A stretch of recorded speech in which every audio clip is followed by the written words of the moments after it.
So it's time to thank you very much, Claude. Thank you for your questions. And we will move to the last talk of the day.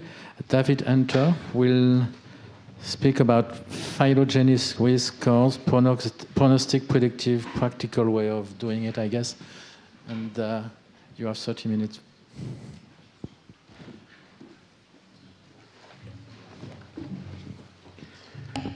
Well, thank you very much, and I'd like to thank Arnaud and Hugh for the opportunity to speak here today. It's been a real privilege to hear all the speakers this afternoon. I guess I'm not so grateful for being asked to speak last, particularly after that very deep philosophical talk. And what I'll try and do is bring together a few of the themes from the day into this topic of polygenic risk scores, which a few of the other speakers have flagged, but been good enough not to explain in great detail.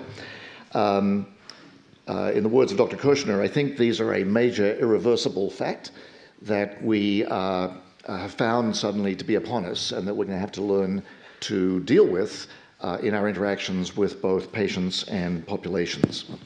And I'll talk a little bit about polygenic risk scores as prognostic, meaning what information do they give us about the future probabilities of a particular illness or even a characteristic.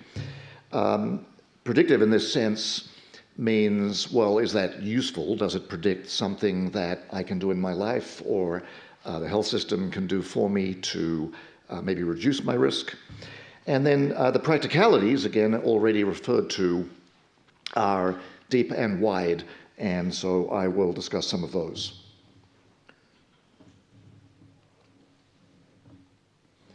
So this is really big data, but it's big in the sense that we didn't have these data 15 or 20 years ago. Sometimes we did have big data, lots of people, but we'd have a very little information about each person. Or we'd have deep studies, like the Framingham Heart Study going for 50 years. We'd have a lot of information about people, but not so many people. But now, of course, we have the opportunity to have really big data, huge amounts of data on huge numbers of people. And this really has been most confronting with respect to the subject of most of today's discussion, genetic epidemiology and risk factors for disease. I'm going to be talking initially mainly about breast cancer, because that's mainly what I've been involved in, but it sort of serves as a paradigm for the other major diseases, other major cancers, heart disease, cancer, etc. But it's not that long, barely more than 10 years ago, since we were just thrilled to be able to interrogate genomes in about 1,100 cases and controls and squeak out one genome-wide significant variant that we didn't previously appreciate was associated with risk of breast cancer. But then as more data came along, we found some more. And Jonathan Marchini and Ray Walters both referred to this website, which I didn't know about, even though I'm from Oxford Big, where you can go and you can plug in your disease or phenotype of interest, and you'll get the UK Biobank Manhattan plot, which in this case has about 7 or 8 variants. The biggest one there still is the FGFR2 initial finding, which still persists as the strongest.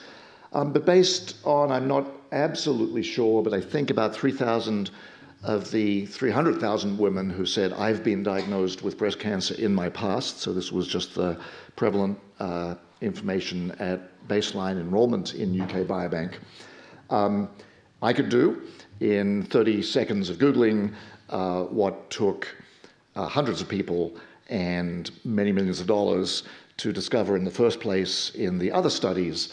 Here are about 7 or 8 genetic variants that are associated with breast cancer. It also illustrates one of the other things about UK Biobank that we didn't talk about. So UK Biobank is absolutely a fabulous resource, 500,000 people, but open access, etc. When you come to individual diseases, you need to look at that in conjunction with the information from the large disease-specific consortia. So for breast cancer, Doug Easton at University of Cambridge coordinates a big consortium that's up to about 110,000 cases of breast cancer. So if you're interested in doing discovery of new things for most diseases, then you need to incorporate a lot of other data, and then you can take it to the UK Biobank and ask, well, do I see the same things? You can get a lot of information about calibration with respect to whether your information really does predict absolute risk in a longitudinal population-based study. But for the less common diseases, the rare diseases, we're still not in a position where we have anything like enough data. For the rarer diseases, people struggle to put together a few thousand cases, which would be predicted to give you about 7 or 8 genetic hits, but not all of the, in the case of breast cancer, 180 hits, and we heard earlier for the other diseases, many of them more than 100 hits, because we've been able to assemble over 100,000 cases or many tens of thousands of cases. A little bit different for the quantitative traits like height and weight and blood pressure, where 500,000 people in UK Biobank have that information, and so you've got a lot more statistical power for that. So we're largely talking about the genetics of relatively common diseases. We've still got many, many years, even decades of work before we've been able to put together enough information for some of the less common diseases. So even at the point where we just had 7 or 8 variants, in this case 10, we were able to put them together into a risk score. How many adverse variants does a woman carry for the 10 variants we knew first about for breast cancer? And those of you who are familiar with area under the curve, receiver-operated curves, will know that none of these particular curves are very dramatically predictive of case control status. For that to be the case, we'd need something that looked much more like this. But with just the 10 variants, we were able to take the previous model that was based on classical epidemiologic risk factors for breast cancer that had been the subject of the 50 years of breast cancer epidemiology prior, and we were able to outperform that based just only on the genetic information alone. But of course, adding the genetic and non-genetic information gave you the best predictive score. And that remains the case for pretty much everything. And we do tend to see a lot of presentations of, here's my polygenic risk score, but it's worth bearing in mind that it's almost always worth asking the question, well, are there simple things people can tell me, such as family history, that I should incorporate into my prognostic risk? And almost always there'll be some extra information that you can obtain from clinical records or from people themselves at low cost, which will add to the simple polygenic risk score. And what are the polygenic risk scores? Well, it just means that I take all of my individual variants, in this case up to 77 variants, and I run a regression equation and I calculate for each person whether their risk is high, medium, or normal, sort of roughly on a, for most common diseases, a normal distribution with a bit of a long tail to the right. And so I generate a score based on the number of risky variants someone carries versus the number of, quote, protective variants someone carries. Now, in the early days, Pete Kraft, who you worked with, and I looked at this, and in the very early days, which was when we only had 10 or such of these, you had to be very careful. So this diagram just basically shows for people at low, medium, and high risk, calculated from a limited number of genetic variants, what would happen if we, this was back 10 years ago, imagined we had another 200 yet to be discovered alleles that were randomly distributed, but we could factor into the risk prediction. And so it just meant, this is sort of average risk, genetic relative risk of 1. Some people who we might say were high risk actually ultimately might be at low risk. Vice versa, some people we think are at low risk ultimately might just inherit a bad hand of these yet to be discovered variants and be at high risk. So if you're only dealing with a handful of variants, by and large, you have to recognize that there's a lot more to be discovered, and that what you tell somebody today might need to be modified next year and the year after. That's when you're dealing with a small number. The good news is, for the common diseases, breast cancer, colon cancer, prostate cancer, heart disease, stroke, diabetes, inflammatory bowel disease at some level, there's enough information that these are now much, much more stable. And even though somebody might move up and down in their percentile of risk, it's unlikely now that you'd tell someone that they're at high risk, and in fact they're at reduced risk. But we do need to really acknowledge that with respect to the less common diseases. Not all polygenic risk scores are at this point equally robust and predictive, and that's going to remain the case for many of the rare diseases. So if you tell me I'm at the 95th percent of risk of prostate cancer, I'm probably at the 95% of risk plus or minus a small amount. If you tell me based on the information you have, I'm at the 95% of risk of something rare like soft tissue sarcoma, I'm probably 95 plus or minus, well, not plus that much, but minus quite a lot, because we're in the very early days of this research. And when you look under the hood of some of the commercially available genetic tests, it is kind of scary that they're still using information that's not completely up to date and comprehensive. And so they're guaranteed to be giving you information that may not be as predictive as it could be if they were just simply incorporating in their algorithms all of the information we know about. But we've had this deluge of information. These are from the NHGRI EMBL catalog. All of the variants associated with all of the diseases. For breast cancer, it's about 180 genome-wide significant SNPs based on studies of more than 110,000 cases. And again, for the common things are relatively stable, and so you can produce nomograms like this. So if a woman, this is breast cancer, if a woman is at the 99th percentile of risk or above it, her lifetime risk, up to about age 80, would be predicted to be over 30%. And that's actually at the sort of lower end of what you'd predict for BRCA1, BRCA2, and somebody who doesn't have a strong family history of breast cancer. So you can make an argument that at the extremes of these risks, we're already somewhere in the terrain of the single gene disorders with high penetrance and high lifetime risks. Of course, at the other end, very low risk, and here's the 95th percentile, here's the average risk. So if you look at the top 5% compared with the average, that's a relative risk of about threefold. Bottom 5% versus the bottom, that's approaching threefold. Top to bottom, sixfold. So we're starting to generate non-trivial differences in risk that may have some clinical utility.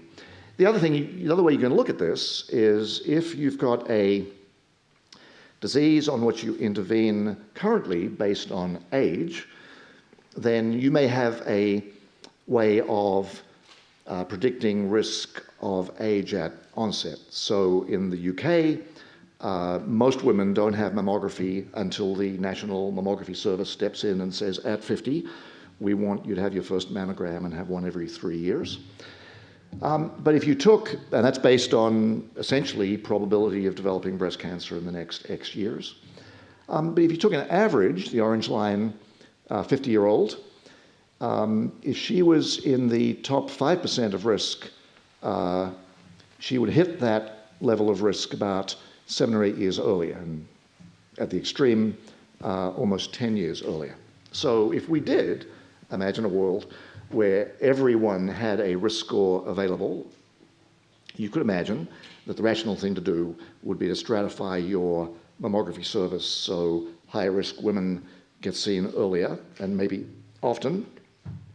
At the low risk, if you're in the bottom percentile, you actually never quite cross the risk of an average 50-year-old woman. So, subject for ethical debate, would you ever recommend to a woman, well, you're at such low risk you never need, or it's not rational for our system, it's not good a use of our resources to be giving you mammograms. So all of these issues are up for grabs. But again, the mind-boggling thing to somebody like me who's seen this emerge at sort of warp speed is how robust this information is. So now you take the polygenic risk score and you look at the risk and the confidence interval associated with a 1 standard deviation increase in risk from the median, and you run it past your, I think it's 10 studies that are set up as prospective nested case control studies, and essentially you get the same risk estimate from all of them. So really rock solid, robust risk prediction. Then UK Biobank becomes available, and again, right on the average. So once you've got this vast amount of data, you can condense it down to information that then is highly reproducible. It's not like a lot of the information that we deal with where we're constantly doing small studies and not seeing what the other people who are doing small studies have seen. You can also think of this as a continuous distribution of risk, and here in blue, this is the information from the Breast Cancer Association Consortium for the polygenic risk score. What proportion of women are at this lifetime risk of breast cancer? And then you can take your questionnaire-based risk factors, including family history, in this case, to keep it simple, including mammographic density, which is a breast cancer risk factor that some systems that do mammography now tell women about, but many still don't. But you put together your best non-genetic score and you combine it with your polygenic risk score. And so some women who were said to be at low risk are at even lower risk when you factor in maybe the absence of family history, their late age at menarche, their early age at first birth, their multiple parity, all of the things that would be protective against breast cancer. Similarly, some of the women who are at high risk are at even higher risk, possibly because they have a couple of relatives with breast cancer, they had early menarche, late age at first birth, one child, late menopause, etc. So this is always going to be the best estimator of risk, and makes the case that we need to continue, as Dr. Baruchi urged us, to connect information about personal and environmental lifestyle risk and get it in the databases, because we can't just assume that this genetic thing isn't modified by other information that is in lifestyle and environmental exposures. So how is that? So again, I don't want to overemphasize the prediction. So here's a bunch of the questionnaire-only, density-only, SNP, and all factors combined risk curves, very similar to what we saw. But Monsi Garcia Closas and others asked the question, well, the US Preventive Services Task Force says if a woman is above a 3% 5-year absolute of risk of breast cancer, then there should be a discussion about taking tamoxifen or an aromatase inhibitor as a prophylactic anti-hormonal reducer of breast cancer risk. So if you run all of this information together, then 18% of women at age 60 account for 40% of the future cases of breast cancer. So you might focus on them, but you still have to acknowledge in the counseling, etc., that still 60% of the cases are occurring in women who are not in that highest strategy. And then all sorts of other wrinkles, subgroups. So breast cancer, about 80% of breast cancers, postmenopausally, ER positive, maybe that's 70% for premenopausal, most of the rest ER negative.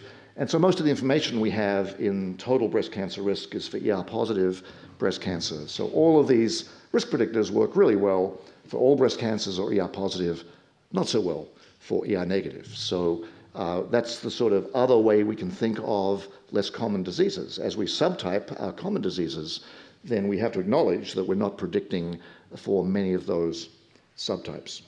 And finally, all of this information in red here has been pretty much generated on people of European ancestry. Someone asked the question about French people. Well, French people are probably sufficiently European that even though you might not have much local data, you can infer from the other European ancestry countries.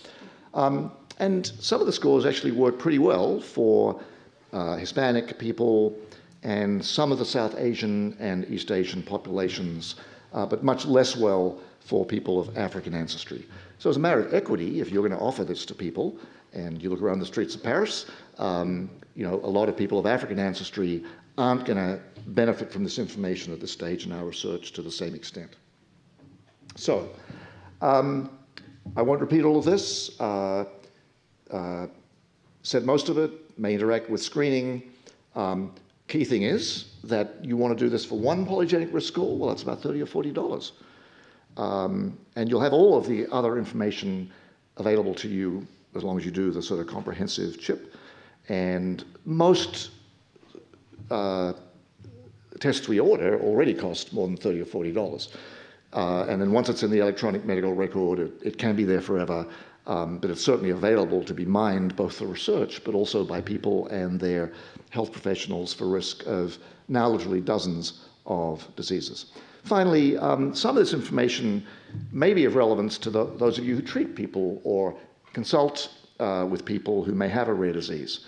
So somebody has some vague symptoms in their joints, but if they're at the 90th percentile of risk for rheumatoid arthritis, maybe you would do a little more workup.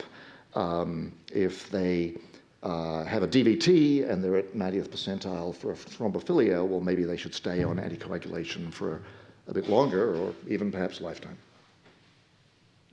Does any of this interact with things that we have the power to deal with in our daily lives?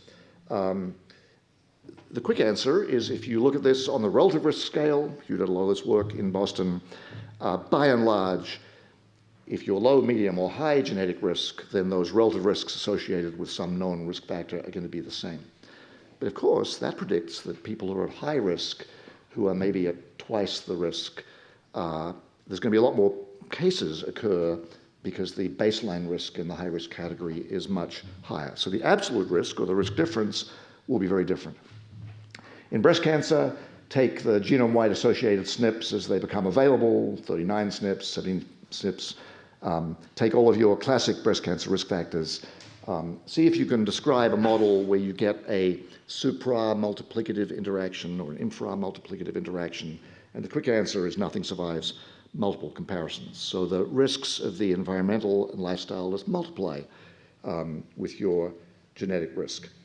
And so what that means, of course, is, though, that if you are have these modifiable breast cancer risk factors, heavy drinker, smoker, obese, taking hormone replacement therapy, and you compare that with someone who doesn't have any of those risk factors, the relative risk here is about 2 on this absolute scale. The relative risk here is about 2.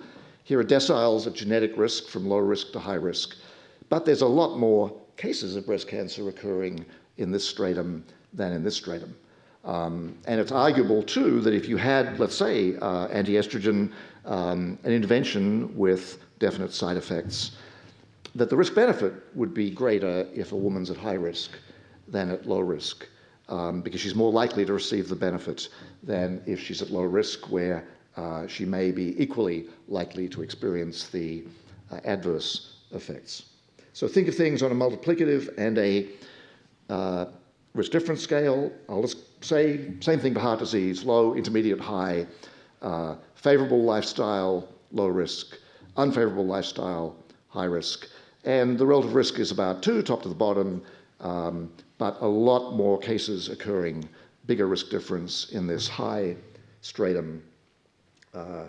This is actually putting people on a treadmill, and now high fitness is protective against heart disease, but it's equally protective on the relative risk scale, whether you're low, intermediate, or high genetic risk, but more cases would be prevented if you were able to convert people from low cardiorespiratory fitness to high in this higher risk stratum.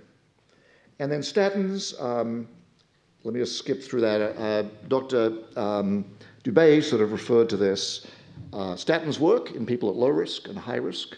There's a bit of evidence that the relative risk might be a little stronger if you're at high genetic risk. But the key thing is this is a high genetic risk, low all others. And this is, if you're on the placebo in the west of Scotland, statin trial. If you're on statin, about half your risk here, only about a 25% reduction here, but much, much bigger reduction in risk difference. So many, many more cases prevented than in an equivalently sized stratum of low risk. But statins still are protective in people at low risk. So with some exceptions, and the exceptions are things like bad reactions to drugs where 0.1% of people will have a really bad reaction to a drug because they have a single locus that causes them not to metabolize that drug or otherwise predicts a high risk. Mostly for the general lifestyle environment and the general category of genetic risk, we're talking about multiplicative interactions, which is actually good because it makes the risk prediction algorithms much more predictable. If we had to count for a lot of odd synergies or canceling out of associations, we'd have a much harder time communicating risk to people, or an even harder time.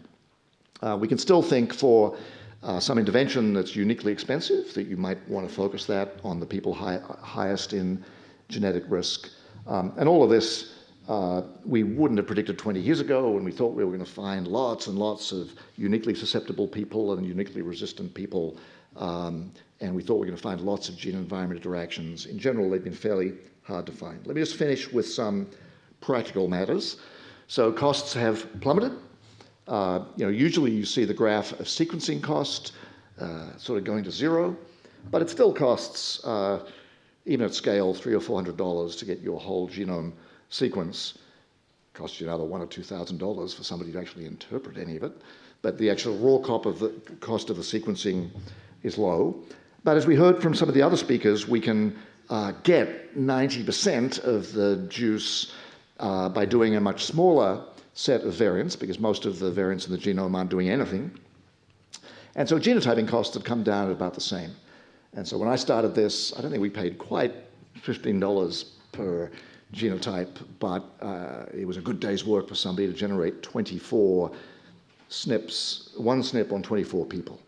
And now we're in a world where you can generate 800,000 SNPs on hundreds of people and impute 9 million or more SNPs out of the 800,000 SNPs. So the cost is down to, as I said before, $30 or $40 at scale. But all of the information communication issues are much, much more difficult. And this was a bit of a shock.